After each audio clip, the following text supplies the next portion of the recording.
Connecting with your Kundalini, connecting with your spine through your body is the way to come free from all the attachments from the outside. Because the energy is you. So you are the outside, you are the inside, and it keeps you straight in one line. So if you are connecting with your mind outwards to something, attention, it's beautiful. But if you do it constantly, you get attached to that object and you feel stuck. So when you have this Kundalini flowing and you're not in the mind, but in the vibration, in the sound, in the space, in the energy, you're not connected to anything, but you can share. You can share for example, this is a board, right? So I'm having this in my home, but it's not mine, it's from the universe. It's not mine. This house, it's not mine. So I'm not attached to it. I like this beautiful stuff. It's in my house because Spirit gave it to me. My own Spirit gave it to me. But I'm not attached. So if everything is gone, I'm still here. The Spirit is still here, having this beautiful energy, being this light energy. It's the same with the body. If it leaves, that is life. Then we are infinite spirits. And now we are having this body, being in this body as a spirit, walking around, doing our stuff, creating. And then when we have done enough creating, we pass over to the next, to the infinite. So with this Kundalini, it's like this untouchable thing, right? You see this energy coming through you, you don't know what it is because the mind, the thoughts cannot comprehend. The brain doesn't know. It's for something else.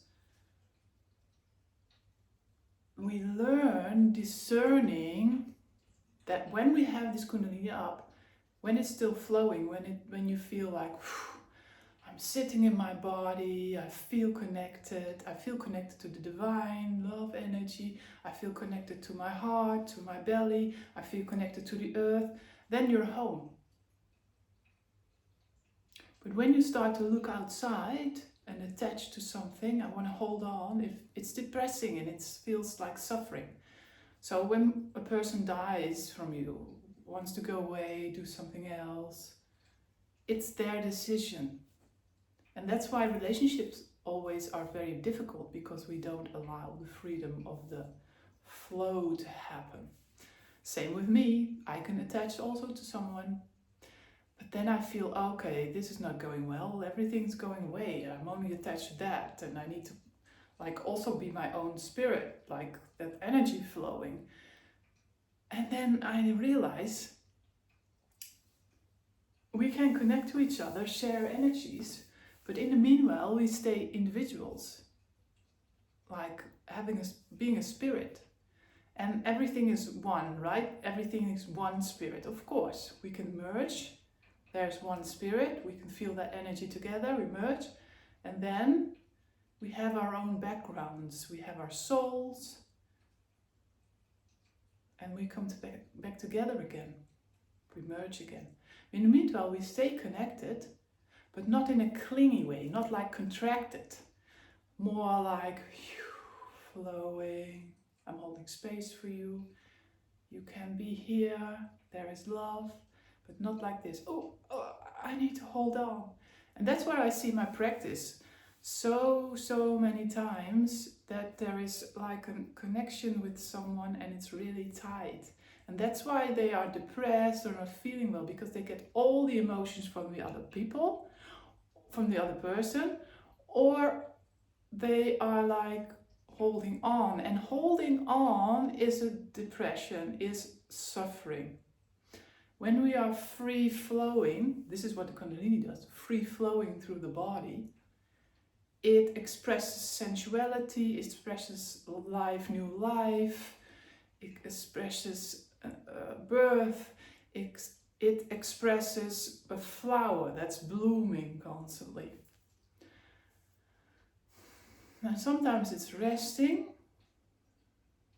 And then it starts to do something. It wants to getting some old stuff out of the body. So there's a new hit inside of the Kundalini, like really old. And it starts to tell you, now this needs to be healed because you haven't seen this in your life. There's something you haven't seen in your life that is still not resolved.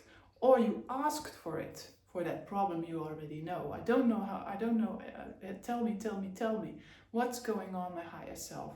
I need to look at my trauma. I need to see what I'm not seeing in myself. Then there can be an energy coming inside of the Kundalini, and it will start to tell you, this is it. And then you have to dig deeper inside of you, and you will learn that thing you haven't seen in the past. That's why you're experiencing this illness in the body. This is why you're experiencing suffering. It's all connected. And the more you realize it, so you do the realization, that was then and not now, and then you accept it as a whole, that is part of you, you're released. And then the Kundalini can start flowing again through your body, and you feel wild and making love again, feeling accepted. This is also a road that happens step by step. We are never out of learnings. We are constantly learning new things in the body and the mind. That's the evolution. You see it around you in the world. There's an evolution. And so there's an evolution in you.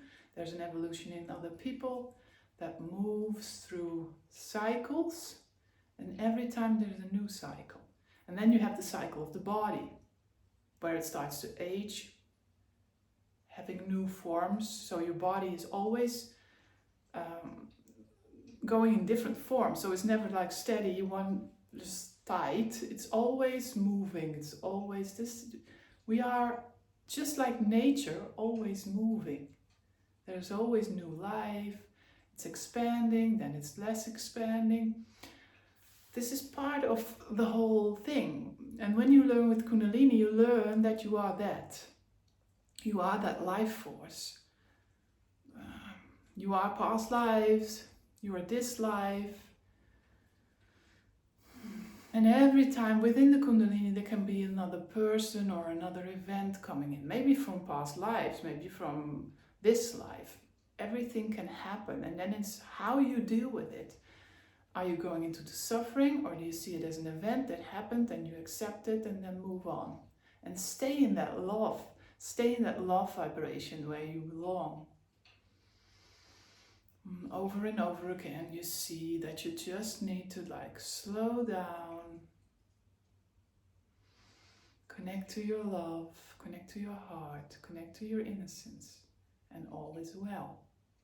But these steps come over and over again, because that's the way life is. It's forever changing. So it's not like, oh yeah, I do this Kundalini course and I'm finished. It doesn't work like that. We have to learn from what we want to learn from what is happening in our lives. This is what we decided when we came in. You can think, well, I didn't decide that I was abused. I didn't decide. Well, we did. We did decide that somewhere down the line. We did. Okay, I hope this explains a little bit about Kundalini, and I'll see you in the next video. Lots of love. Bye-bye.